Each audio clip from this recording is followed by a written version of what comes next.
11월 12일 국제무역론 수업을 시작하겠습니다. 자, 먼저 질문.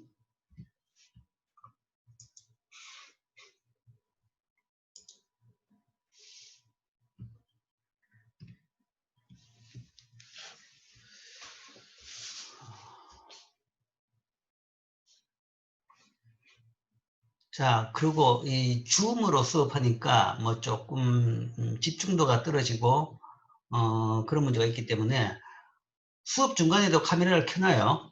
그러니까 수업 중간에도 카메라를 껐다든지 사람이 없으면 그거는 무단 이탈로 간주합니다. 그래서 중간에 뭐 불시로 이 스크린샷을 통해 가지고 확인을 다시 할 수 있습니다. 할 수 있기 때문에 꼭 수업 중간에도 카메라를 켜 놓는 걸로 하는 겁니다. 그래야지 출석이 인정됩니다. 자, 그 다음에 지난 시간에 사실은 공지를 했어야 되는데 3차 과제 3차 과제는 6장 7장이죠. 각 그 연습 문제 풀어야 될 번호는 강의 계획서에 나와 있습니다. 강의 계획서에 풀어보면 알 수 있으니까 거기에 3차 과제를 해서 연습 문제를 풀어서 다음 주 화요일 11월 17일까지 전과 동일한 요령으로 스마트 캠퍼스에 스마트 리드에 탑재해 주기 바랍니다. 지금 탑재할 수 있는 거 나는 오늘 만들어 놨습니다. 자, 그의 질문. 자, 질문이 없으면 수업을 계속하겠습니다. 지난 시간에 관세 효과를 봤죠. 그래서 뭐 관세 효과, 뭐 관세를 부과하면 당연히 국내 가격이 오르게 되겠죠. 오르게 되는데 일반적으로 본다 그러면 세계 시장 가격은 떨어지고 국내 가격은 오르고, 그래서 그 차액만큼이 관세가 되는 거죠. 그런데 이제 소국인 경우에는 뭐 소국의 정의가 국제시장 가격에 영향을 안 주는 경우다. 그만큼 나라 규모가 적다라는 이야기죠. 그러면 국제시장 가격은 그대로 있다 그러면 국내 시장만 오르는, 가격만 오르는 경우입니다. 그래서 소국의 경우 가격 상승은 이렇게 이야기할 수 있겠죠. 그래서 가격 효과는 여기서 이제 이렇게 볼 수 있습니다. 자, 오늘은 이제 후생 효과를 보는데, 후생 효과를 보기 전에 여기서 관세의 보호율을 먼저 계산해 봅시다. 과연 관세에 따라서 가격이 얼마나 오르냐. 그러니까 관세의 목적이라는 것은 다 국내 산업 보호 목적입니다. 국내 소비자 보호는 전혀 아니죠. 오히려 국내 소비자한테는 피해를 끼칩니다. 가격을 올려버리기 때문에. 관세라는 것은 국내 그 물건을 만드는 기업 보호 차원에서 사용하는 것이 관세입니다. 그러면 국내 기업을 얼마나 보호해 주냐, 그 보호율을 우리가 계산할 수 있습니다. 그러니까 관세를 10% 올려가지고 만약에 국내 가격이 10% 올라갔다. 그러면 국내 기업을 10% 보호해 준 것이 아니란 이야기입니다. 국내 기업의 가격 경쟁력을 10% 올린 게 아니라 실제적으로 국내 기업이 만들어내는 부가가치에 대한 비율로서 봐야 된다라는 것이 보호율입니다. 그래서 이 보호율을 우리가 실효 보호율이라고 하는데, 실제 효과 있는 Real Effective Protection Rate, Real Effective, 실효 보호율이라 하는데, 이것은 관세 또는 다른 무역 정책이 얼마나 그 목적하는 국내 산업을 많이 보호하는가를 측정합니다. 실효 보호율은 무역 정책이 변할 때 한 산업의 기업들이 생산 과정에서 창출해가지고 창출한 부가가치의 변화를 나타내며, 이 가치 변화는 무역 정책이 야기하는 가격 변화에 달려 있습니다. 그래서 관세는 보호된 부분 이외의 부분에서도 영향을 주기 때문에 보호된 부분의 가격과 부과된 가치에 간접적 영향을 주기 때문에 실효 보호율은 종전 관세율과 차이가 납니다. 부가가치가 얼마냐에 따라 가지고 관세율이 달라진다, 보호율이 달라진다라는 건데, 숫자 예를 봐가지고 한번 계산해 보는 것이 쉽게 이해를 할 수 있는 방법일 겁니다. 그래서 이 숫자 예를 하나 들었습니다. 자, 세계 시장에서 자동차가 8,000달러에 팔리고 있다. 팔리고 있고, 세계 시장에서 8,000달러에 팔리고 있고, 6,000달러의 생산 요소로 만들어진다.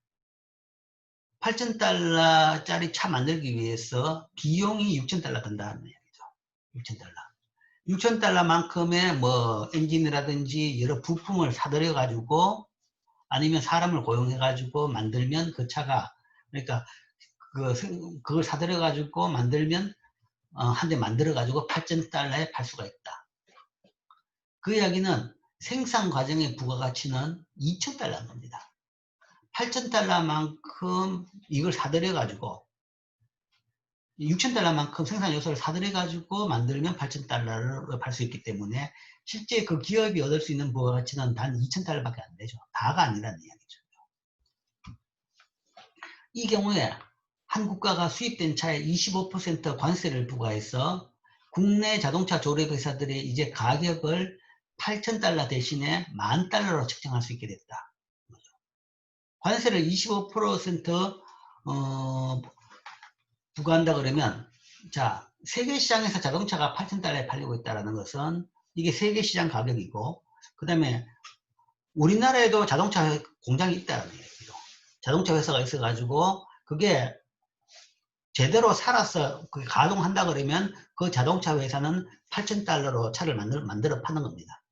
근데 그 우리나라에 있는 국산 자동차 회사, 예를 들어 가지고 현대자동차가 차를 만들 때 8,000달러로 차를 만들어 가지고 국내도 팔고 뭐 해외도 파는데, 그걸 만들기 위해 가지고 6,000달러만큼의 부품을 사들여서 만든다. 그러면 2,000달러만큼을 차 만들면서 부가가치를 만들어냅니다. 그런데 여기에 우리나라 자동차 보호를 위해 가지고 25% 관세를 부과했다.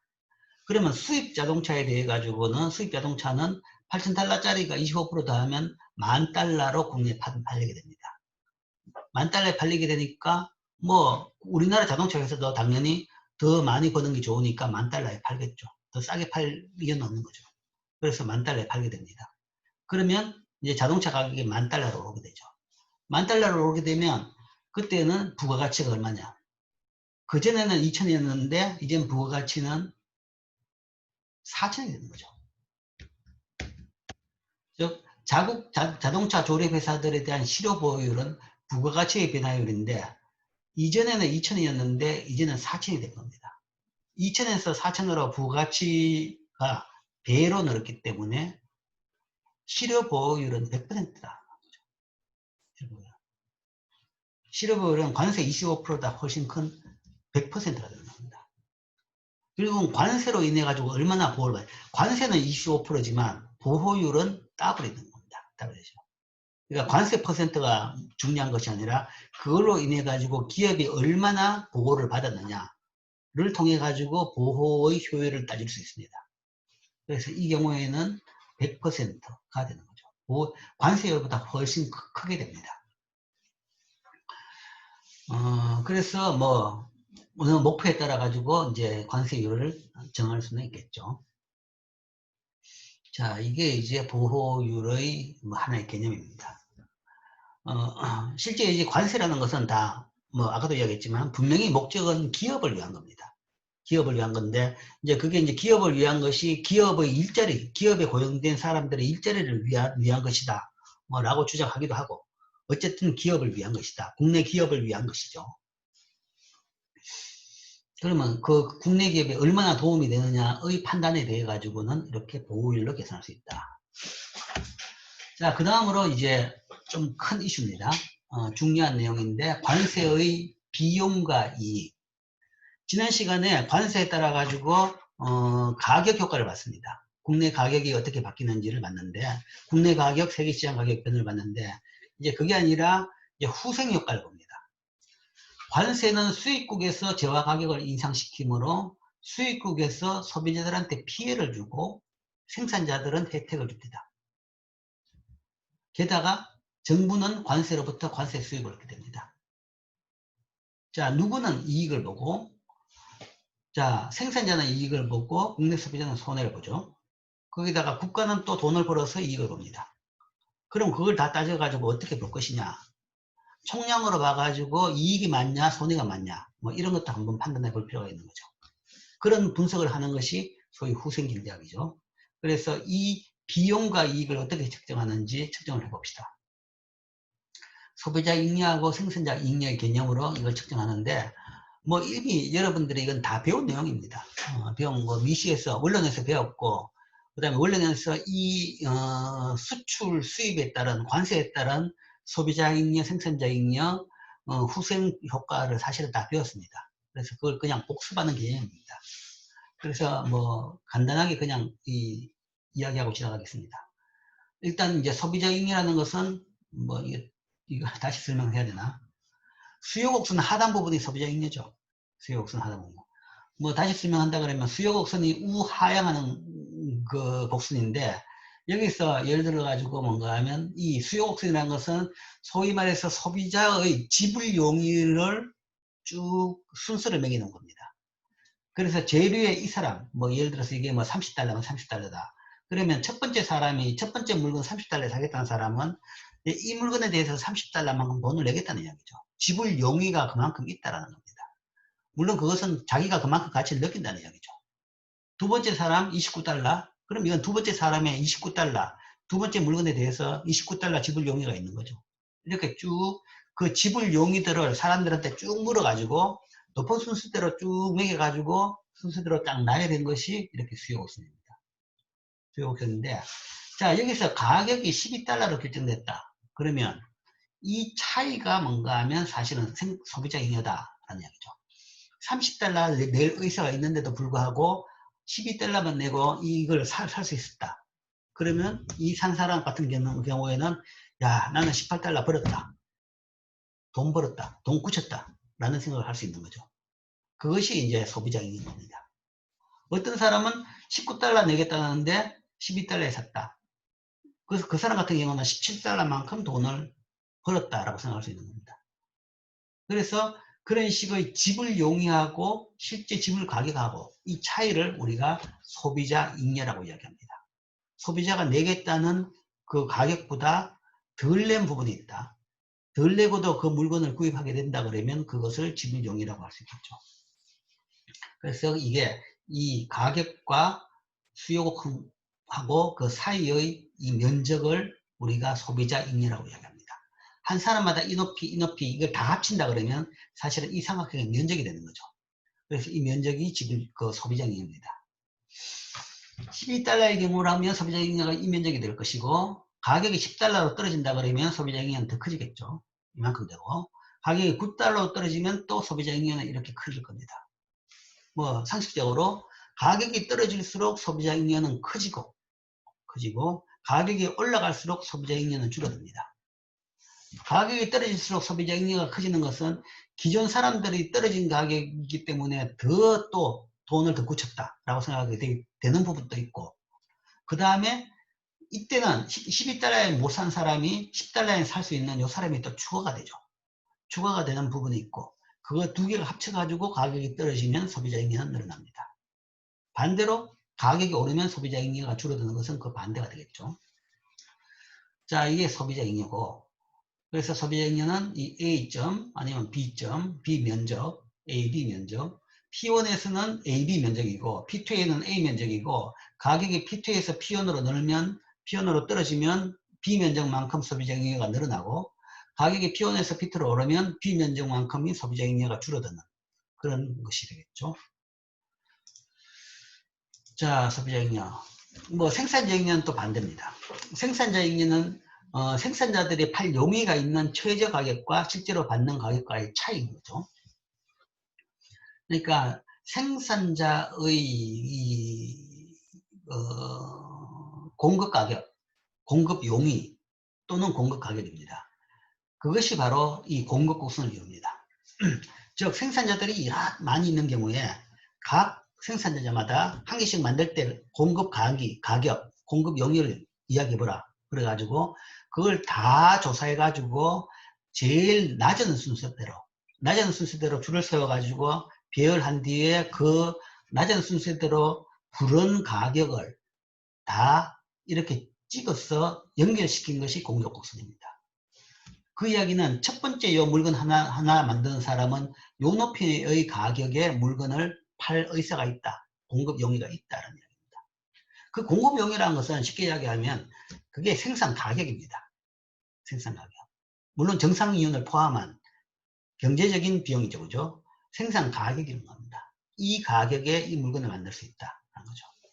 그래서 각 생산 가격, 즉 그 이야기는 공급용이라는 것은 생산 가격이고, 생산 가격이라는 것은 사실은 이 뭐 비용인 겁니다. 평균 비용. 평균 비용만큼으로 기업별 뭐 조금 극단적인 예지만 한 기업별 물건 한 개씩 만들 수 있다. 그러면 그 기업마다 만들 수 있는 소위 평균 비용, 이 바로 각 이 높이입니다. 그래서 이게 비용 곡선입니다. 생산의 비용 곡선이고, 또는 공급 용의. 자, 그 경우에 예를 들어 가지고 가격이 P1이었다. 그러면 이 가격에다가 만들어 팔 수 있는데 가격을 P1만큼이나 받았다. 그러면 이 사이만큼이 소위 생산자 잉여라고 이야기하는 거죠. 그런데 이제 이걸 다른 말로 이야기하면, 보다 통상적인 용어로 이야기하면 이윤이죠. 기업의 이윤이, 사실은 생산자 잉여는 기업의 이윤입니다. 기업의 이윤이 생산자 잉여죠. 그래서 이만큼이 이윤 또는 생산자 잉여되고, 다음 기업은 요 가격에 팔 의사가 있는데 P1만큼의 P1 가격에 팔았다. 그러면 요 높이 차이만큼이 이 두 번째 기업의 판매량에 대한 소위 얻게 되는 잉여, 생산자 잉여고, 또는 이윤이 되는 거죠. 그런 식으로 이 생산자 잉여를 다 합치면 이 P1 가격에서의 생산자 잉여는 이 삼각형 면적이 됩니다. 그래서 이 면적이라는 것은 가격선과 그 다음에 공급곡선 사이의 삼각형이 되는 거죠. 각각의 높이를 다 합치면 이 삼각형 면적이 되는 것이니까, 이게 이 삼각형 면적이 생산자 잉여가 되는 것이고, 또 다른 말로 이야기하면 이것이 기업의 이윤이 된다라고 볼 수 있습니다. 그리고 가격 변화에 따라서 이것의 변화를 본다 그러면, 가격이 P1에서 P2로 오르면 당연히 기업의 이윤이 늘어나죠. 즉 생산자 잉여가 늘어납니다. 늘어나는 것은 먼저 기존에 판매하고 있던 S1까지 판매하고 있던 이 기업들이 옛날보다 이만큼 더 높은 가격을 받기 때문에 물건 한 개당 저 높이만큼 이윤이 더 늘어나는 그런 부분도 있고, 그 다음에 다시 또 S1을 초과한 S2까지 이 옛날에는 공장을 못 돌리던 기업마저도 공장을 돌려가지고 물건을 판매함으로써 이 삼각형 면적만큼 추가로 또 잉여가 들어오는 부분이 있죠. 그래서 그거 두 개를 합쳐가지고 이 D 면적만큼 생산자 잉여가 늘어나게 됩니다. 그래서 이게 이제 생산자 잉여다라는 거죠. 소위 이제 후생경제학에서 그 어떤 포인트, 어떤 결정에 대한 평가를 이 소위 잉여를 통해서 평가하죠. 소비자 잉여와 총잉여를 합친 소비자 잉여와 생산자 잉여를 합친 총 잉여를 통해 가지고 후생을 평가합니다. 그 이야기는 총 잉여가 클수록 더 많은 사람이 더 많은 혜택이 발생했다라고 보는 거죠. 그래서 우리가 소위 이야기하는 시장균형의 소위 정당성을 판단하는 근거로 그걸 쓰는데, 시장균형, 소위 수요와 공급이 교차하는 시장균형 가격은 총잉여를 가장 극대화시키는 가격이다. 그래서 가장 효율적인 가격이다 라고 판단을 합니다. 그것이 이제 후생경제학의 주 내용이죠. 자, 생산자 잉여까지 도출했습니다. 자, 이제 이 분석 수단을 다시 한번 우리가 복습을 했습니다. 소비자 잉여, 생산자 잉여 다시 한번 복습을 했죠. 그럼 이걸 이용해서 우리 관세 효과를 한번 평가를 해봅시다. 자, 뭐 그림으로 먼저 봅시다. 관세 부과 전에 뭐 일단 세계 시장 가격은 PW겠죠. 월드 프라이스 PW. 그럼 이 가격에서 공급은 S1만큼 공급이 되고 수요는 D1만큼 수요가 됐다. 그러면 이 나라 같은 경우에는 당연히 수입국이 되겠죠. 수입국. 즉 폐쇄경제균형보다 더 낮은 가격에 세계시장 가격이 되어 있으면 당연히 이 나라는 수입국이 되겠죠. 그런 경우 생산량, 이 가격에서 생산량이 이만큼이고 수요량은 더 많기 때문에 이 사이, 요 면적 S1과 D1까지 까지의 이 폭만큼이 수입되는 양입니다. 자, 수입되는 양이죠. 자, 여기서 관세를 우리가 예를 들어서 T만큼, 뭐, 소문자 T만큼 관세를 부과했다.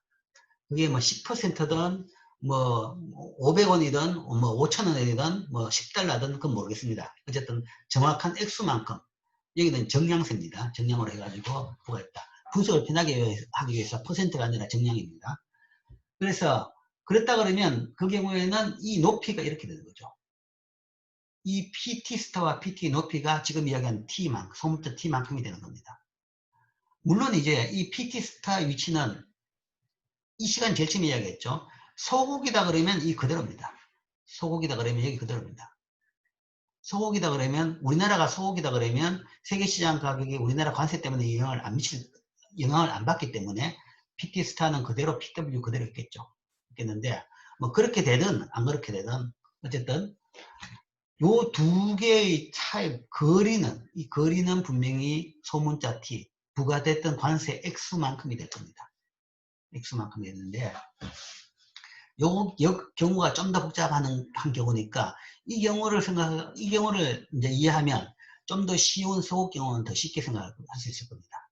그래서 이 경우 가지고 이야기해 봅시다. 어쨌든 이 경우라 그러면 소국이 아니죠. 우리나라가 대국인 경우입니다. 대국이 관세를 부과했다. 그러면 자국 물건 가격도 오르지만 세계시장 가격도 떨어집니다. 떨어지게 되죠.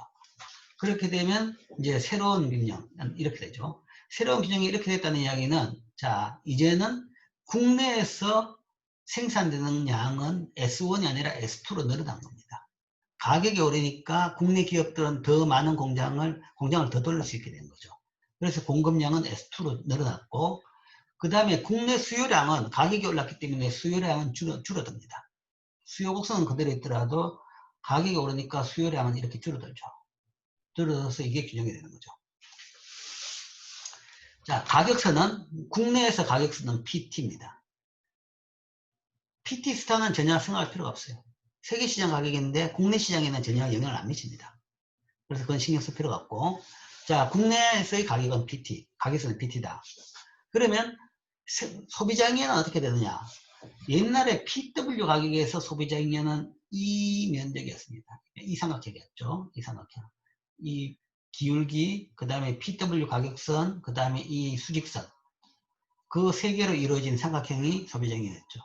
근데 가격이 PT로 오르게 되면 소비자 ing여는 요 면적으로 줄어들게 됩니다. 즉, 여기서 파란색인지 이게 뭐 어떤 이 푸른색으로 칠했는 이 면적만큼 소비자 ing여가 줄어들게 되죠. 가격이 올랐기 때문에. 가격이 오르면 소비자 ing여는 늘어나고 생산자 ing여는 가격이 오르면 소비자 ing여는 줄어들고 생산자 ing여는 늘어난다. 라고 이야기했죠. 뭐 동일한 현상입니다. 그래서 소비자 ing여는 이 색칠된 부분만큼 늘었습니다. 늘었는데 자 소비자 ing여는 이만큼 줄었다. 이 색칠된 만큼 소비자 ing여가 줄었다. 그래서 소비자 손실, 잉여가 줄어든 손실 부분이 A, B, C, D 면적, A, B, C, D 이 면적입니다. 이걸 한 면적으로 보지 않고 왜 4개로 나눴냐라고 하면 그 다음에 분석을 위해서 나눴습니다. 나눠가지고 각 부분별로 다른 의미가 있기 때문에 다른 의미가 있습니다. 그 다음에 생산자 잉여를 봅시다. 생산자 잉여를 본다 그러면 공급곡선이죠. 공급곡선에서 옛날에 PW 가격에서는 생산자 잉여가 이만큼입니다. 뭐 이 끝이 여기 있다 그러면 이렇게 이 삼각형이 되겠죠. 삼각형인지 사다리꼴인지 모르겠지만 이렇게 되겠다. 어쨌든 이 면적이 되겠습니다. 그런데 가격이 PT로 올랐으면 생산 잉여가 이만큼 더 늘어나죠. 즉 여기서 이야기했던 A 면적만큼이 생산자 잉여가 늘었습니다. 즉 소비자 잉여가 A, B, C, D만큼 줄었지만 그 중에서 A 부분은 그만큼 생산자 잉여가 늘어났다. 그러면 그거는 국가 전체로 봐가 손실은 아닌 거죠. 단지 그게 이제 위치 이동을 했는 겁니다. 소비자에서 생산자로 위치 이동을 했는 것이지 국가 전체로 봐가 손해보면 없습니다. 어쨌든 손실은 아니죠. 그래서 이만큼이 생산자 잉여가 늘어난 부분인 거죠. 자, 그 다음에 이제 하나 관세를 부과했다. 그럼 관세만큼을 국가가 돈을 징수하게 되겠죠. 거기에 국가가 돈을 얻게 되는 부분이 생깁니다. 그럼 그 관세는 어디냐? 얼마만큼이냐? 관세는 물건 한 개당 높이는 이 두 개의 높이야. PT하고 PT 스타 사이의 높이라고 했죠. 이거 곱하기 관세를 받는, 관세를 내는 물건은 뭐냐? 그러면 수입제죠. 수입제라는 것은 요 폭입니다. 이 폭만큼 수입제죠.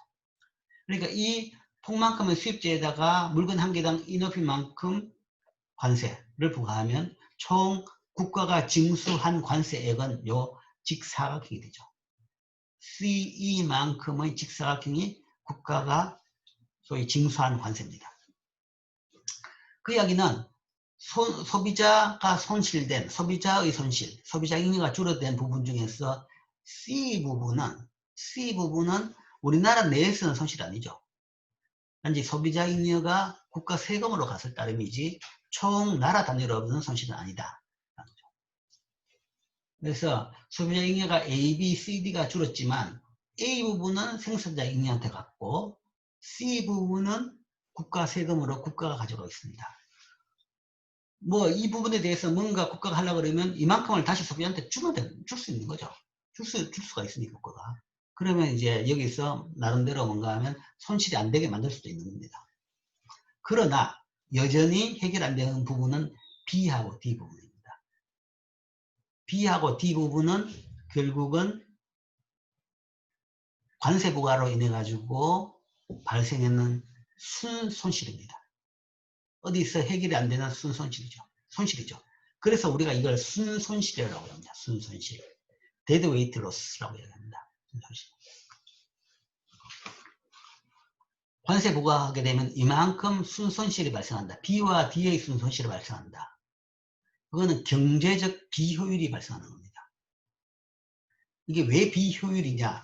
이 비효율의 이유가 어디 있냐 그러면 옛날보다 이 PW보다 더 높은 가격에 생산하면서 옛날보다 비효율적 기업이 생산을 해가지고 만들었죠.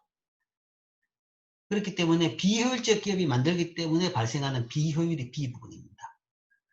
비효율이 B고 비효율 때문에 발생했던 데드웨이트로서 총 순손실이고 그러니까 옛날보다 비효율적 기업이 생산을 함으로써 발생했는 그 비효율 부분이고 D 부분은 옛날 가격이면 소비를 했을 사람들이 있는데 이만큼 요 폭만큼 사람들은 소비를 못했죠.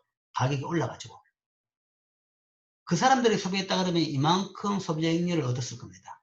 얻을 수 있는데 이만큼 소비자 잉여를 얻을 수 있는 사람이 가격이 높아졌기 때문에 소비자 잉여를 포기하게 됨으로써 발생하는 비효율인 거죠.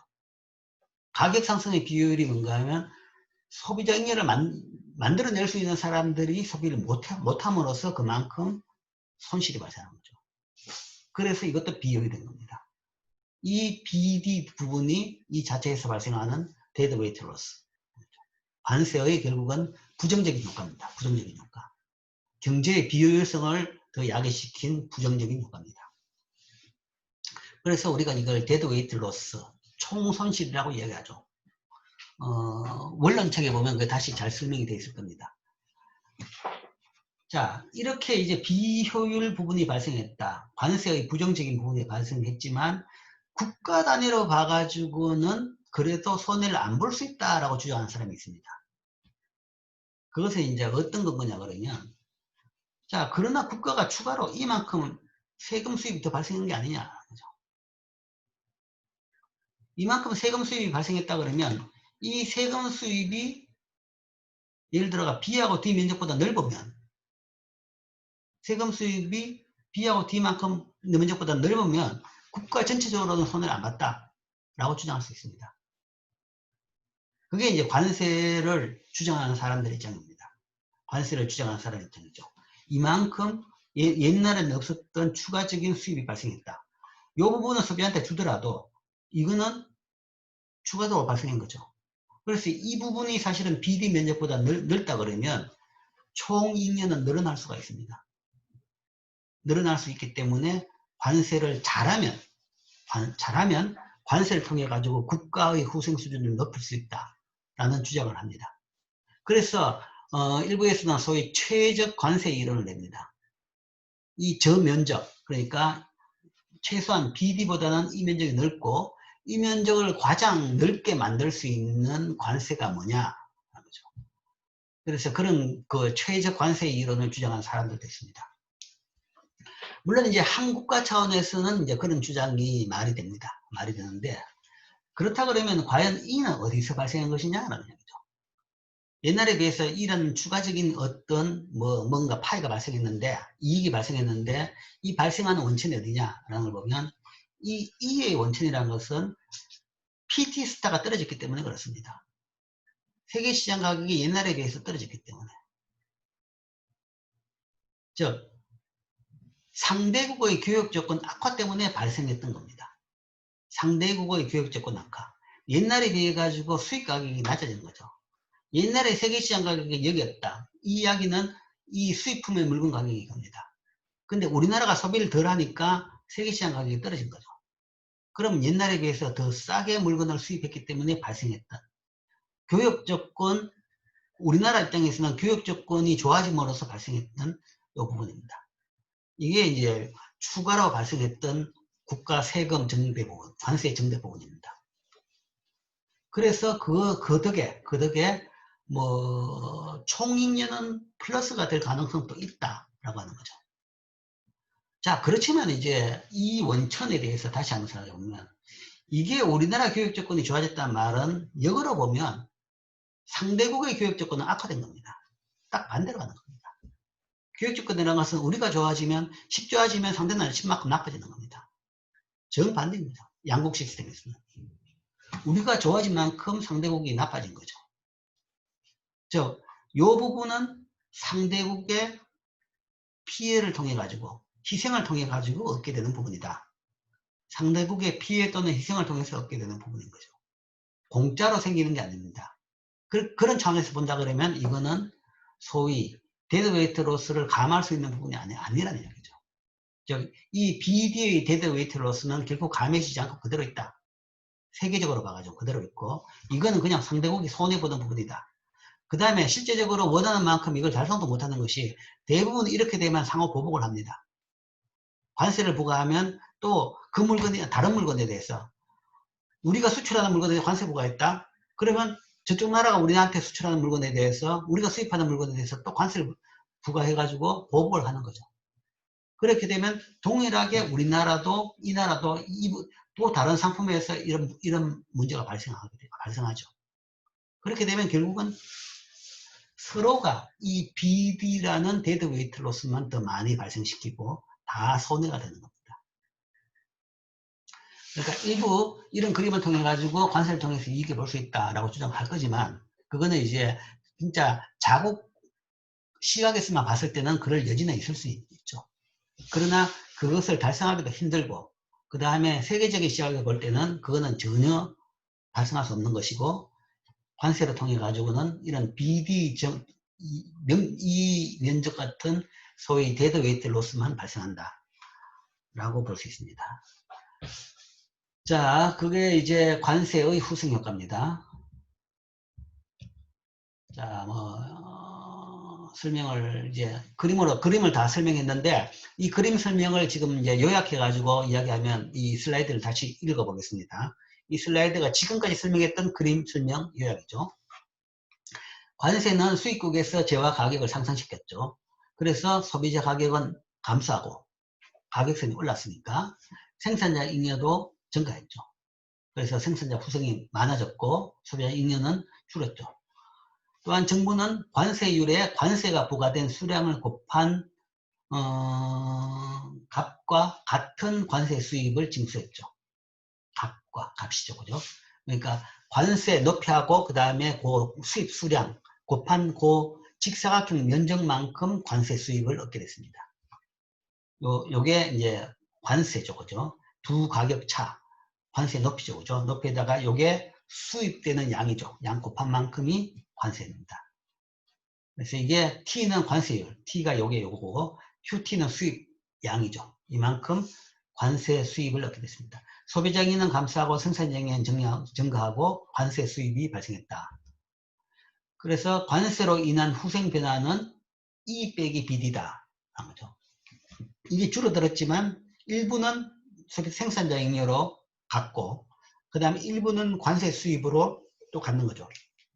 그래서 그걸 빼고 나가지고 관세가 추가로 늘어난 부분이 이 면적이고, 그 다음에 소비자 잉여 중에서 처리 안 되고 결국은 로스로 남게 된 부분이 B하고 D 부분이죠. 그래서 총 후생 변화는 E 빼기 BD의 면적입니다. 면적인데, 수입과 수출이 세계 가격에 영향을 주는 대국에 대한 관세 효과는 그렇기 때문에 모호합니다. 모호한데, 자, 관세, 대국이라고 나왔기 때문에 이걸 가지고 다시 생각해 보죠. 이게 대국이 아니라 소국이다. 그럼 어떻게 되냐? 소국이다 그러면, 아까 이야기했죠. PT 스타가 PW 그대로입니다. 우리나라가 관세를 부과했다고 해가지고 세계시장 가격이 변하지 않죠. 그럼 이게 밑에 있는 것처럼 요가 똑같습니다. 똑같게 되고, 요 높이가 관세 높이만큼이 되겠죠. 그러면 해석이 훨씬 더 간편해집니다. 간편해지는 거죠. 즉, 그 경우에는 이런 이면적이 발생 안 합니다.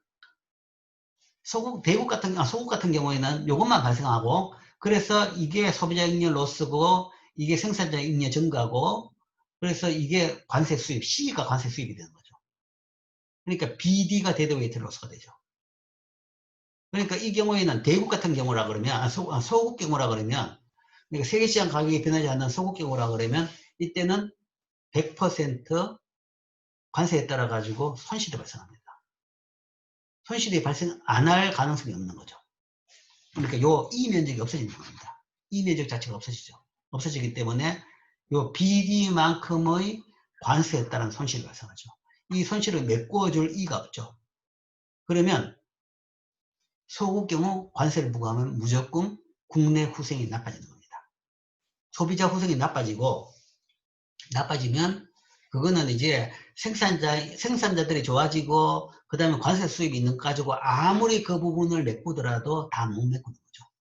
못 메꾸고, 결국은 전체적으로 소비자가 손해를 본다. 삼각형 BD는 효율성 손실을 나타낸다.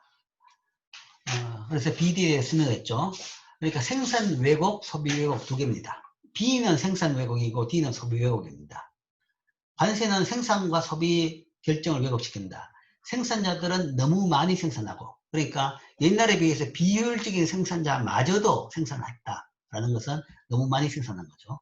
그래서 B만큼의 왜곡이 발생했고, 효율성 손실이 발생했고, 소비자들은 너무 적게 소비했다. 옛날보다 그러니까 가격이 높았기 때문에 소비해야 될 사람마저도 소비를 못하게 되어버렸죠. 그렇기 때문에 얻을 수 있는 소비자 잉여를 다 못 얻었기 때문에 D만큼의 효율성 손실이 발생하죠. 그래서 이만큼의 효율성 손실이 발생하고, 그 다음에 이제 대국 같은 경우에는 이만큼의 사실은 추가적인 관세 수입이 발생합니다. 수입뿐만 아니라 이만큼의 추가적인 관세 수입이 발생하죠. 이 관세 수입의 이만큼 부분은 교역 조건의 이득 때문에 발생한 겁니다. 즉 관세로 인해 가지고 세계시장 가격이 떨어지니까 수입 가격이 옛날보다 더 떨어졌죠. 그래서 외국의 가격을 인하시켜 가지고 자국이 수입품을 더 싸게 살 수 있게 된 겁니다. 그래서 발생했던 교역 조건의 이득 때문에 발생했던 부분입니다.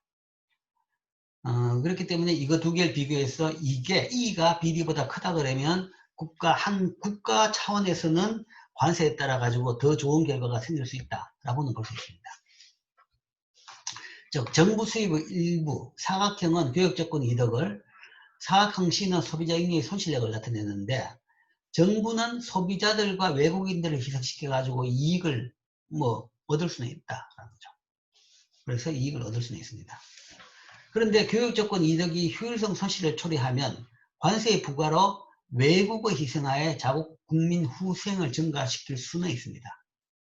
일정한, 무조건 아니지만 그 면적이 뭔가 밑에 면적이 더 큰 경우에는 그게 가능하다는 거죠. 항상 큰 건 아니지만, 그렇지만 이제 이게 유지가 불가능하다는 것이 외국은 보통 보복하는 경향이 있다. 근데 관세를 당하면 우리도 관세를 한다라고 되죠. 그렇게 되면 둘 다 손해본다. 저 관세의 순후생 효과는 이제 그림을 조금 더 간단하게 그리면 뭐 같은 그림인데 딴 부분을 빼버렸죠. BD만큼이 효율성 손실이고 이만큼이 교육조건 이득입니다. 그래서 그걸 이 차이로 보는데 이 면적이 BD보다 크다 그러면 이익이 순후생이 증가할 수도 있다. 그게 이제 외국을 고려 안 한다 그러면 그건 가능하다. 그러나 관세는 무역 상대국이 그들 자신의 관세 부과로 보복할 수 있어서 처음 관세를 채택한 국가의 수출업자를 해친다. 그러니까 수입업자를 위해 수입하는 그 산업을 보호하기 위해 가지고 관세를 부과했는데 외국이 보복하게 되면 난데없는 또 다른 산업, 우리나라에서 수출하는 부분의 산업이 피해를 볼 수 있는 겁니다. 내가 전에 그 이야기를 했죠. 중국하고의 무역 분쟁 한 10년 전에 마늘 이야기를 했습니다. 그래서 이 김장철에 마늘 풍년 때문에 마늘 가격이 폭락해가지고 마늘 산업, 농민 보호를 위해 가지고 수입 마늘에 대해서 일시적으로 수입 제한을, 관세를 부과했습니다. 수입을 줄이는 거죠. 그러니까 수입이 다 어디서 들어오냐? 다 중국제였죠. 중국 보따리 상으로 들어오는 겁니다. 다. 보따리 상으로 들어오는 건데, 그러니까 중국이 거기에 대해 보복을 한 거죠. 그 수입 마늘 액수의 10배 정도를 우리나라 다른 핸드폰 산업에다가 핸드폰, 그때는 이제 중고 핸드폰 수입에 대해 가지고 관세를 그만큼 10배 정도를 부과해버렸습니다. 그러니까 되려주고 소위 그 말로 받는다라는 이야기입니다. 그러니까 우리나라 이 산업을 보호하기 위해 가지고 관세를 부과하니까 상대국은 거기에 대해서 뭔가 하면 다른 산업에다가 우리나라 수출 산업에다가 보복을 해버리는 겁니다. 관세는 제거하기가 어려울 수 있고 큰 폭의 관세는 생산자들이 관세 납부를 회피하기 위해서 소모성 활동을 하도록 할 수 있다. 그래서 이 그림이 지금 여기 없는데 보자. 재밌는 그림이 하나 있는데 한번 찾아볼까? 잠깐만요.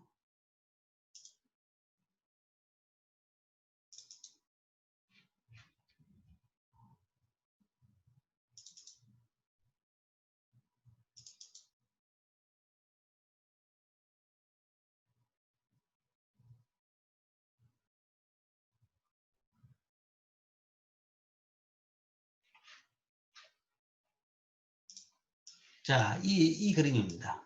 지금 이야기하는 이 예인데, 관세를 부과하니까 어떤 일이 생기느냐를 보여주는 겁니다. 관세를 부과하니까 이런 일이 생기더라. 자, 이게 뭐냐? 이거는 트럭이죠, 그죠? 트럭이죠. 소형 트럭인데, 트럭 뒤에 이게 뭐냐? 좌석이 붙어 있습니다. 트럭 뒤에 좌석이 붙어 있죠. 아니, 이 트럭에 이 좌석에 있어가 여기 사람들이 앉아 가겠습니까? 그렇죠. 이런 세계한 이런 자동차가 만들어졌습니다. 자, 이게 왜 이렇게 만들어졌느냐? 그러니까 미국이 이제 1980년대 그 석유파동 70년대부터 석유파동 이후에 미국 자동차 산업이 소위 일본 자동차 때문에 굉장히 이제 수입차 때문에 많이 경쟁력을 잃게 됐죠. 그래서 일본차 수입이 굉장히 많아졌습니다. 그러니까 이제 미국 자동차 산업에서 많은 이제 압력이 나오고, 그래서 그 산업을 보호하기 위해서 미국이 일본 자동차에 대해서 관세를 높게 때렸죠. 그러니까 주 대상 높게 때리니까 특히 이제 어디가 또 문제냐? 이쪽 부분이 문제였다는 거죠. 이쪽 부분. 이게 뭔가 하면 이거는 그 상용차죠. 소위 우리나라에서 용어는 상용차입니다. 승용차가 아니라 상용차. 상용차 부분에서 수입이 갑자기 증가하니까 소위 상용차 업계에서 로비가 굉장히 심하게 들어오니까 상용차에 대해서 관세를 굉장히 높게 때려버렸습니다. 승용차는 워낙 소비자잉여 감소가 심하고 하기 때문에 함부로 많이는 못 때렸어요. 그리고 그거는 이제 너무 첨예한 부분이기 때문에. 그러나 상용차는 사실은 업체가 많지도 않고 표도 별로 덜 나죠. 그렇기 때문에 상용차에 대해 가지고는 아주 높은 관세를 때려버렸습니다. 때려버리니까 일본 상용차 수출업체, 스바루는 차인데 이 회사가 어떻게 차를 만든가 하면 이 상용차에다가 뒤에 이 좌석을 2개 더 붙여가지고 승용차라고 주장하고 파는 겁니다. 그러니까 미국 정의로서는 이 좌석이 이렇게가 2개 더 돼가지고 좌석이 4개 되면 이게 승용차로 분류가 됩니다.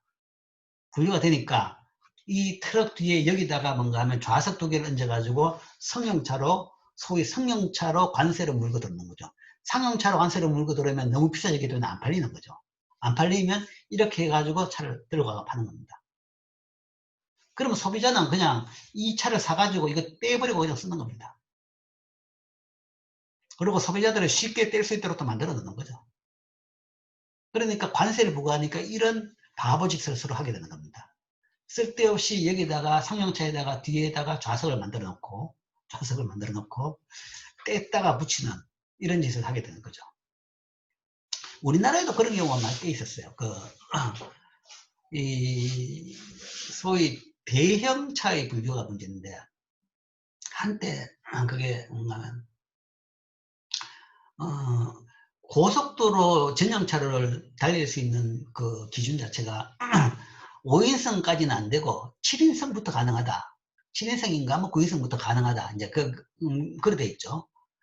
그러니까 이제 그걸 맞추기 위해 가지고 사실은 5인승 차인데 뒷좌석에다가 뒤에다가 좌석을 하나 더 만들어 가지고 7인승 차로 만든 차들이 있었죠. 그게 지금 제일 많이 팔리는 저 SUV가 뭐죠? 현대에서 나오는 SUV. 그게 이제 3줄짜리 SUV가 있어요. 좌석이 3줄. 세 번째 줄은 사실은 그건 짐 실는 칸인데, 그래서 그 좌석을 놔봐야 제대로 앉지도 못합니다. 그런 칸인데, 이제 그렇게 해가지고 만들면 자동차 전용차를 달릴 수 있고, 그 다음에 이게 뭔가 하면 승용차가 아니라 진차로 간주돼가지고, 그 다인승차로 간주돼가지고, 세금도 훨씬 더 낮게 되어 있습니다.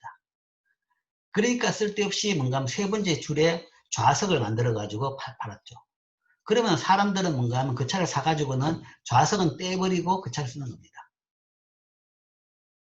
그러니까 세금 제도가 잘못되면 어떻게 시장이 왜곡되고 어떻게 자원의 낭비가 발생하는지 라는 것이 이제 이런 케이스인 거죠. 쓸데없이 이 상용차 뒤에다가 좌석을 갖다 놔가지고 수입해가지고 팔았다가 소비자들은 쓸 때는 뭔가 하면 이건 떼버리고 쓰는 이런 일이 생기죠. 자, 이 이야기입니다. 관세는 제거하기가 어려울 뿐 아니라 큰 폭의 관세는 생산자들이 관세 납부를 하기 위해서 소모성 활동을 하도록 한다. 소모성. 아까 우리나라 차는 이제 관세가 아니고 국내 세금도 그렇다라는 거죠. 국내 세금도 잘못되면 이상한 소모성 활동을 하게 만드는 겁니다. 관세도 그렇고. 관세는 포드와 스바루는 경상용 트럭의 수입에 대해서 미국 관세를 협하기 위해서 벤과 소형 무게 트럭에 좌석을 설치한다. 그리고 나중에 제거한다. 그러니까 스바루가 일본 스바루 차인데 일본 차가 이 경상용 트럭에 대해 가지고 관세를 높여버리니까 뒤에 소형 무게 트럭에 좌석을 설치해 가지고 이거는 상용 트럭이 아니다. 승용차다. 라고 해가지고 들어와서 팔고 난 뒤에 소비자들은 뭐 그렇게 사고 난 뒤에 떼고 사용하는 그런 소모성 활동을 하도록 만드는 겁니다. 그러니까 이제 이게 굉장히 비효율적인 거죠. 정책이 잘못되면 얼마나 이렇게 낭비라든지 비효율을 발생시키고 소비성 활동을 생기는지 쓸데없는 자원을 낭비하고 그 다음에 사람들이 쓸데없는 시간과 모든 것을 다 낭비하고 효과는 없어지는 겁니다. 이걸 가지고 뭔가 하면 이런 스바루 회사가 잔머리 굴렸다. 이게 나쁜 짓 했다. 라고 할 수 있는 건 아니죠. 이거는 제도를 잘못 만들어서 그런 거지. 제도의 문제지 이 회사의 문제는 아닌 거죠. 우리가 이야기하는 이제 시장 경제를 이야기할 때는 시장 경제에서 문제가 생기는 것은 수요 공급이 잘못돼서 그렇습니다. 수요 공급이 뭐 과다해 가지고 갑자기 수요가 늘었기 때문에 부동산 가격이 높은 거고 이자율이 떨어졌으니까 갑자기 사람들이 쉽게 뭔가 하면 부동산을 사게 되니까 부동산 가격, 아파트 가격이 오른 겁니다. 근데 그걸 가지고 오른 가격 가지고 정부가 비난할 수 있는 건 아니죠. 정부라는 것은 국가라는 것은 판을 만드는 겁니다. 판을 잘못 만들어 놓고는 그 결과 가지고 비난할 수 있는 건 아니죠. 결과가 잘못됐으면 판을 잘못 만드는 국가의 잘못입니다. 국가가 정책을 제대로 해야 되는 거죠. 제대로 해가지고 그런 일이 발생 안 하도록 만들어야 되는 것이지, 국가가 정책을 잘못해가지고 잘못된 결과가 나왔다? 그러면 그 가격에 대해서 시장 참가자들을 비난한다? 그거는 국가가 자기 일을 못하고 뭔가 하면 그냥 핑계만 대는 겁니다. 이것도 같은 이야기입니다. 이게 이제 국가가 잘못했던 잘못 정책을 했는 경우 대표적인 경우죠. 대부분 가격에 대해 가지고 뭔가 국가가 이야기한다 그러면, 그리고 실제 시장 참가자, 소비자 아니면 생산자, 판매자에 대해 가지고 비난한다는 것은 그건 말이 안 되는 겁니다. 그건 국가가 정책을 잘못했는데 그 책임을 전가시키는 그런 노력이 있다는 거죠. 그러니까 정책을 잘못하면 이런 이상한 일이 생기는 거죠. 왜 국가의 책임이냐? 국가가 결국은 그 룰을 만드는 권리를 가지고 있기 때문에 그렇죠. 개인이 그걸 못하는 거죠. 국가는 판을 만든 겁니다. 정책이란 것이 그거죠. 세금이란 강력한 도구, 그 다음에 규제라는 강력한 도구 수단은 국가만 가지고 있습니다. 그럼 국가가 그걸 잘 활용을 해야죠. 활용을 해가지고 원치 않은 결과가 안 나오도록 만들어야 되죠. 근데 그걸 못 해가지고 원치 않은 결과가 나왔는데, 그러면 그걸 제대로 쓰지도 않고 그걸 가지고 뭔가 하면 그 시장 참가자들의 보고 잘못했다라는 것은 그거는 올바른 정책이 전혀 아닌 거죠. 자, 그래서 이런 거죠. 관세. 관세라는 것이 이제 관세를 주장할 때는 그 국민들을 위해서 관세라고 이야기합니다. 국민들을 위해서. 다들 그러죠. 국민들을 위해서 규제를 한다, 관세를 한다고 이야기합니다. 근데 과연 국민을 위한 것이냐? 그러니까 아주 특별한 경우에 국가 전체적으로는 좋아질 수는 있을 겁니다. 있을 거지만 그것도 힘센 나라만 가능합니다. 가장 힘센 나라만 가능하고, 아닌 나라 경우에는 보복을 하기 때문에 대부분 다 더 나빠집니다. 더 나빠지고, 물론 이제 그걸 통해 가지고 우리가 힘을 과시했다고 해가지고 그걸 통쾌하게 여기는 국민들이 있긴 있겠죠. 있긴 있겠죠. 그러나 그건 통쾌에 따름이지 실제적으로 뭔가 하면 득실 따져본다 그러면 전체가 다 손해보는 겁니다. 서로 그러면 뭔가 하면 전 세계가 같이 다 망하는 거죠. 서로 관세를 부과하다 보면 공멸입니다. 그래서 이제 그런 것을 가지고 이제 그런 것도 관세도 일종의 파퓰리스트 정책 중에 하나입니다. 하죠. 그런 것에 대해 가지고 잘 판단하고 이게 틀린 것은 틀렸다라고 할 수 있어야 되는 거죠. 근데 이제 거기에 잘못 부과대동 해가지고 기분 좋아가지고 우리가 딴 나라에 관세 부과했다고 해가지고 그걸 가지고 통쾌한다 그러면 그거는 이제 올바른 방향이 안 될 수가 있는 겁니다. 자, 그게 이제 관세에 대한 효과고, 그 다음은 나머지 다른 무역 정책도 다 마찬가지입니다. 동일한 건데, 어쨌든 이제 성격이 다르기 때문에 또 다른 무역 정책을 봅시다. 관세 정반대가 수출 보조금입니다. 세금의 반대가 보조금이죠. 텍스 서브시디. 마찬가지로 관세의 반대가 수출 보조금입니다. 수출 보조금 또한 종량적 또는 종가적으로도 할 수 있습니다. 종량적이라는 것은 단위당, 물건 개수당, 그 다음에 종가적이라는 것은 물건 액수의 몇 퍼센트, 액수의 일정 비율로 지불해 주는 거죠. 수출 보조금은 수출국에게 가격을 인상시켜 가지고 소비자 잉여를 감소시키고 소비자 후생은 감소하죠. 생산자 잉여는 증가시키기 때문에 생산자 후생은 증가합니다. 즉 소비자는 나빠지고 생산자는 좋아지는 것이 수출 보조금입니다. 관세같이 대신 국가 수입은 없습니다. 국가는 오히려 보조금을 줌으로써 더 손실이 발생하죠. 자, 그래서 관세를 봅시다. 정부 수입은 수출 보조금으로 S만큼 지불하고 그림을 봅시다. 자, 이거죠.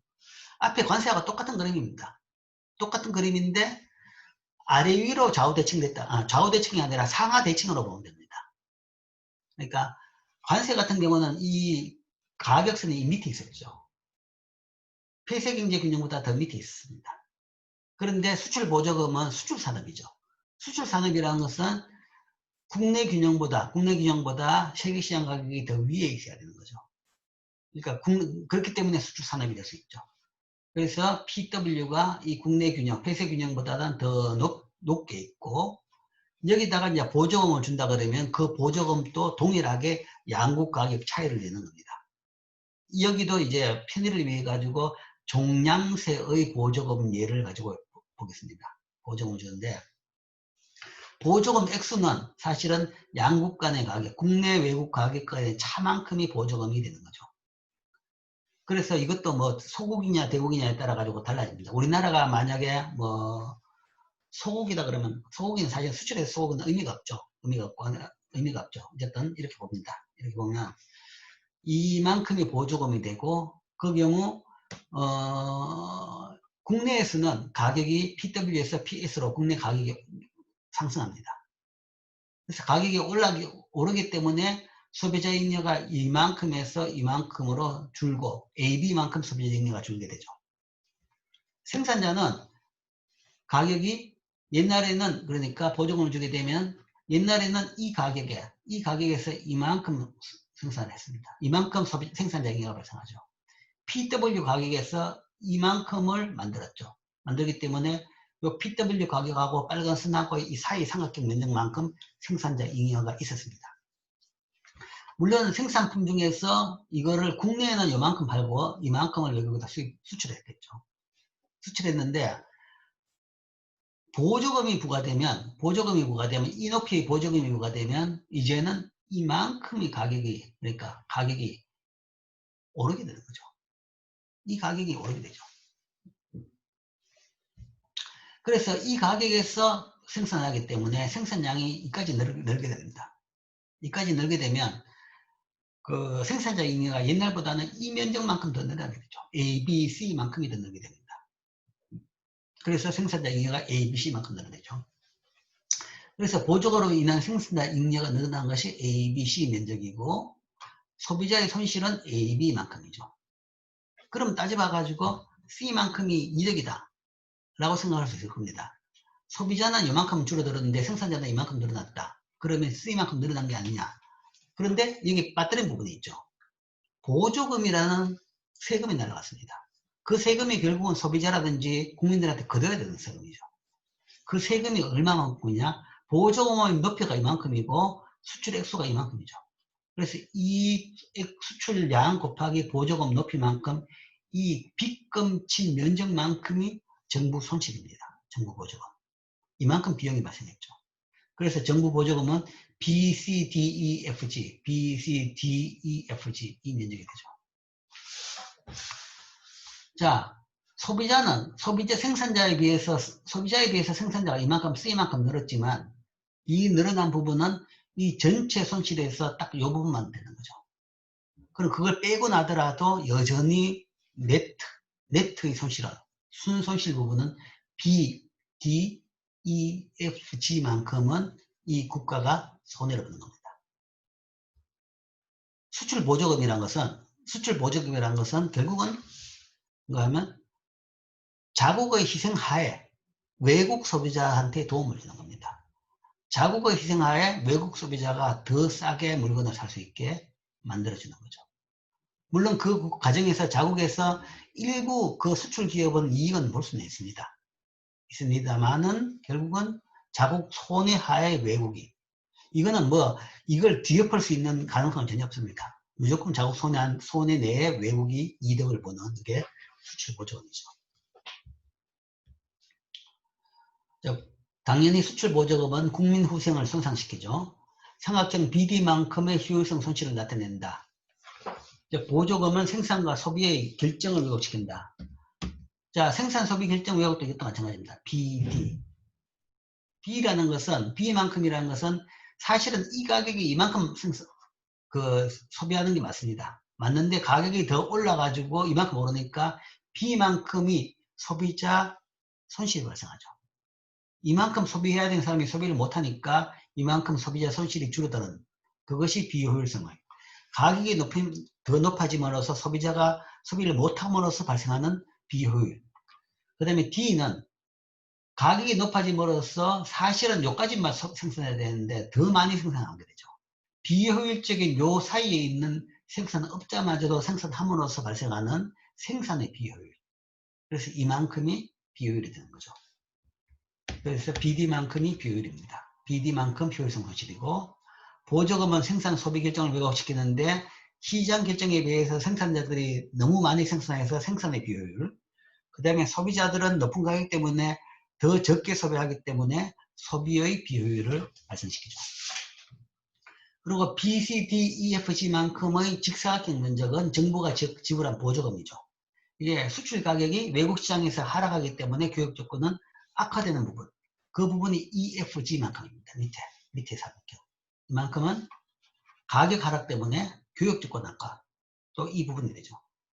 그러니까 중간에 한 면적은 사실은 생산자 인기가 늘어나가지고 이거는 국가 내로는 별 손실이 아니다라고 할 수 있지만 그 양쪽에 있는 것은 경제적인 손실입니다. 효율적 손실이고, 그 다음 밑에 있는 직사각형 부분은 교역조건 악화 때문에 발생하는 손실. 그래서 이만큼의 국가적인 손실이 발생합니다. 자, 그런데 왜 그런데도 불구하고 자꾸 보조금을 주고 있느냐? 보조금을 주고 있느냐 하는 거죠.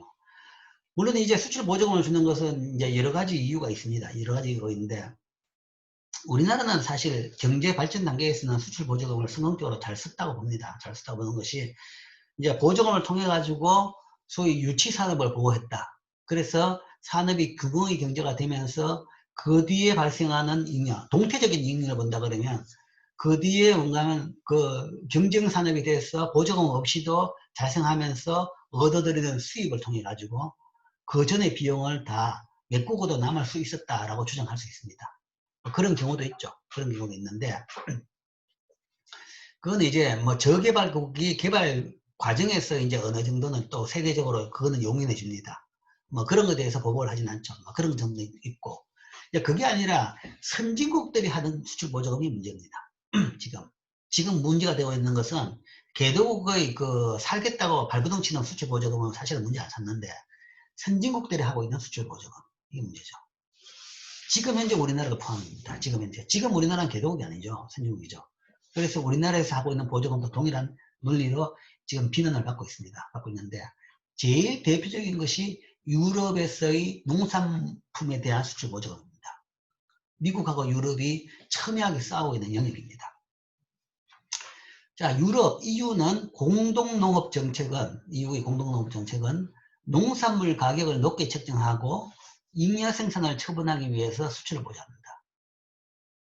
뭐 어쨌든 어떻게 되었든 현재 유럽 내에서의 그 가격 내에서 보니까 농산물 생산량이란 것이 유럽 내에서 소비할 수 있는 양보다 더 많이 생산이 되더라는 겁니다. 더 많이 생산이 되더라 하는 이야기죠. 그렇게 되면 잉여 생산물이 발생하는 겁니다. 잉여 생산물이 발생했다. 그런데 그러면 그걸 어떻게 할 것이냐? 잉여 생산 안 팔리고 남는 물건이 생겼다. 그러면 농민들은 안 팔린다라고 이제 그때부터는 이제 국가를 보고 이야기하는 거죠. 그러니까 그러면 안 팔리는 것은 보조금을 줘가지고 외국에 팔자. 잉여 생산물을 처분하기 위해서 수출에 대해 가지고 보조금을 준 겁니다. 자, 왜 잉여 생산물이 생겼느냐? 사실 그것도 볼 필요가 있어요. 왜 잉여 생산물이 생기냐 그러면 가격이 지나치게 높기 때문에 그렇습니다. 시장을 보호해가지고 가격을 지나치게 높게 만들었기 때문에 잉여 생산물이 생겼고, 그 다음에 그걸 또 보조금을 줘가지고 또 외국에다 수출하고 있는 겁니다. 보조된 수출은 농산물의 세계 가격을 인하시키는 거죠. 그렇게 수출품이 나오게 된다 그러면 세계적으로 그 물건의 가격은 떨어집니다. 세계시장 가격은. 이런 걸 통해 가지고 2007년 유럽 납세자들을 위한 이 정책의 비용은 이 정책의 이익보다 거의 300억 달러 이상 더 많았다라고 평가됩니다. 그러니까 이 보호의 비용과 보호의 편익이라는 것은 아까 말한 대로 뭐 농민의 보호라는 부분이 있죠.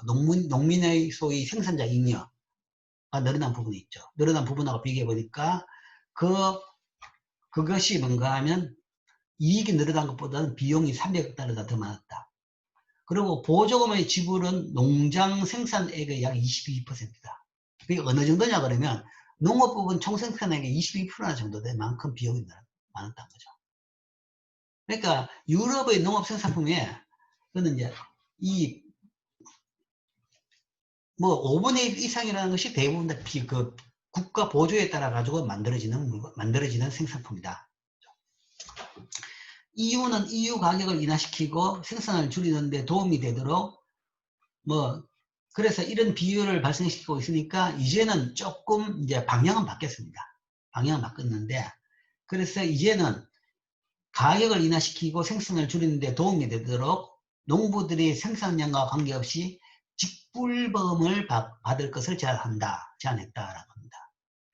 현재 우리나라도 하고 있죠. 농업 직불금. 이게 이제 이런 겁니다.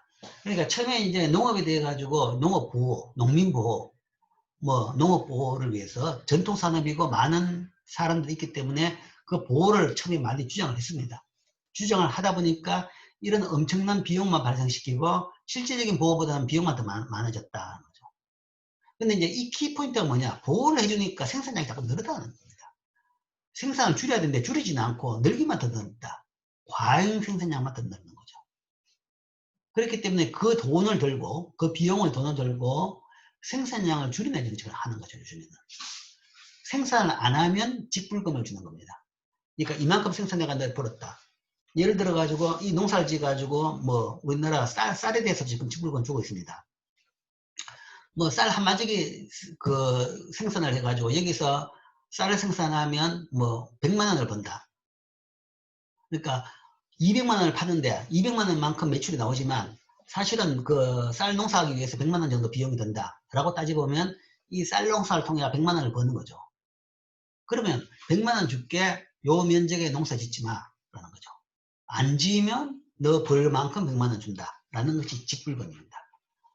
그래서 직불금을 통해 가지고 생산량을 줄이는 정책을 하는 거죠. 그렇게 되면 과잉 생산을 막고 가격 수준을 유지할 수 있는 그런 정책을 할 수 있는 겁니다.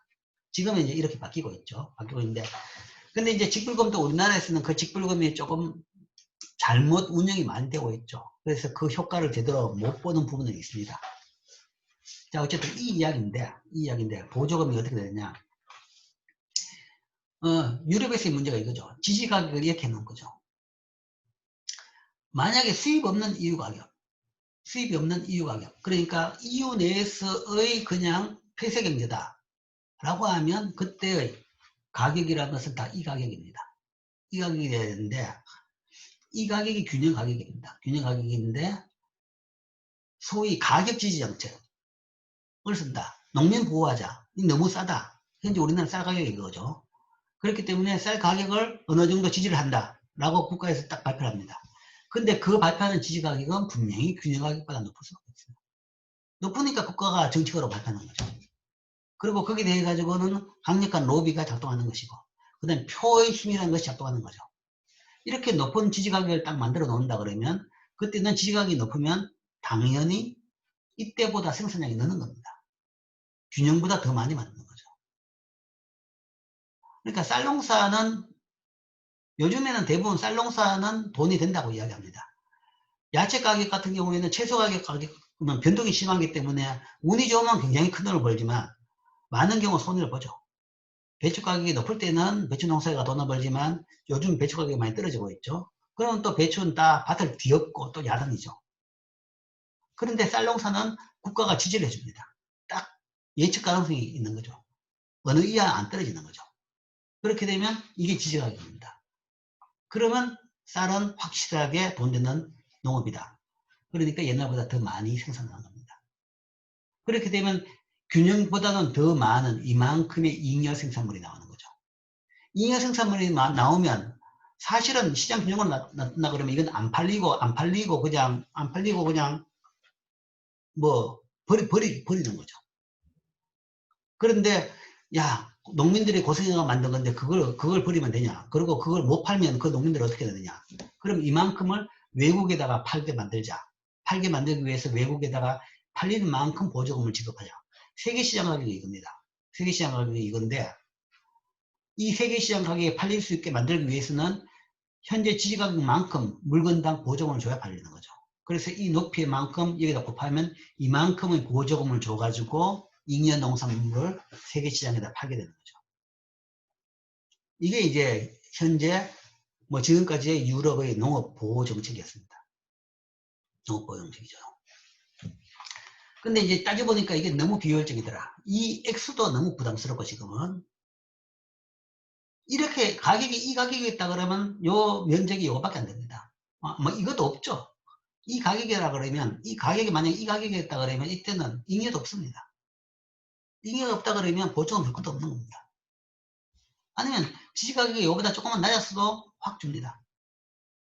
근데 높은 지지가격은 계속 높이고, 근데 지지가격을 한번 설정해 놓으면 그다음부터는 물가도 오르는데 가격이 또 10년 전하고 그대로다. 또 올려달라 계속 올리는 겁니다.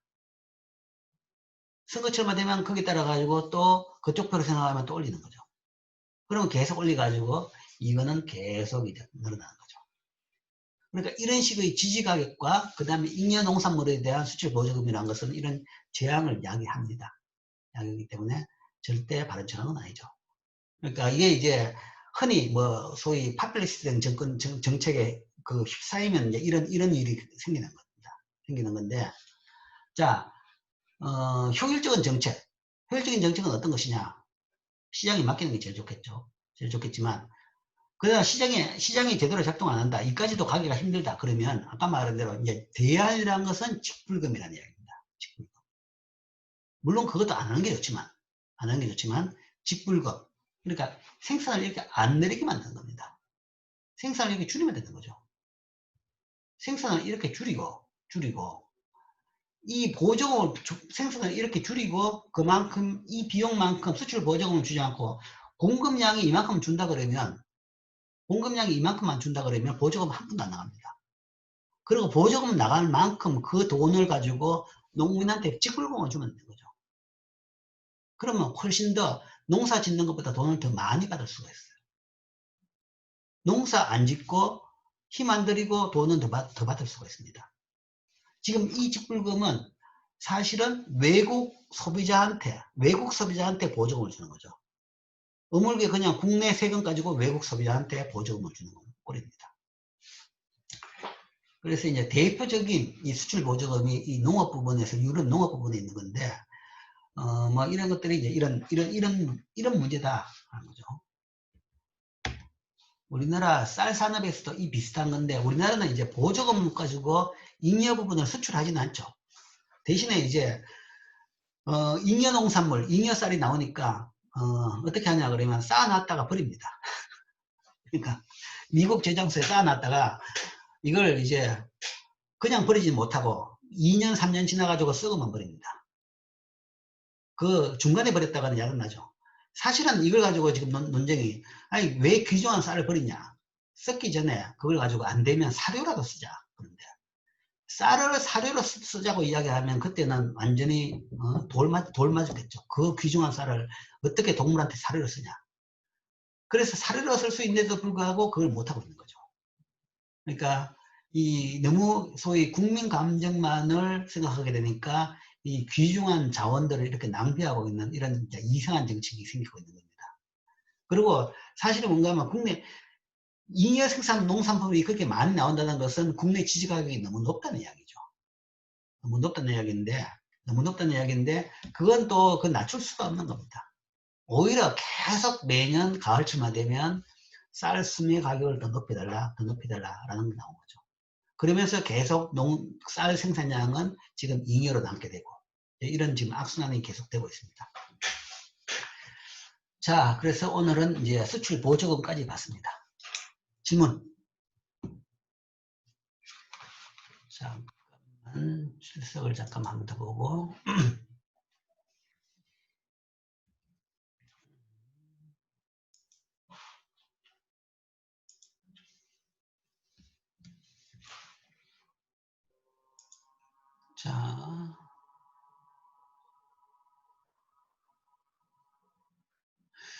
자, 5분, 12시 5분인데, 이건 잘 모르겠네, 임성명. 정확하게 딱, 이건 기계적으로 되기 때문에 5분을 초과하면 지각으로 처리됩니다. 아마 그래 될 가능성이 크네요. 5분을 초과하면 4분 59초까지는 지각으로 안 되는데, 5분을 넘어가면 그때부터는 지각으로 가게 됩니다. 잠시 컴퓨터가 꺼져가지고 나갔다가 다시 들어오는 것은 뭐 출석에 영향을 주지 않습니다. 자, 그 외에 질문이 없나요? 자, 그러면 이상으로 오늘 수업을 마치겠습니다. 네, 수고했습니다.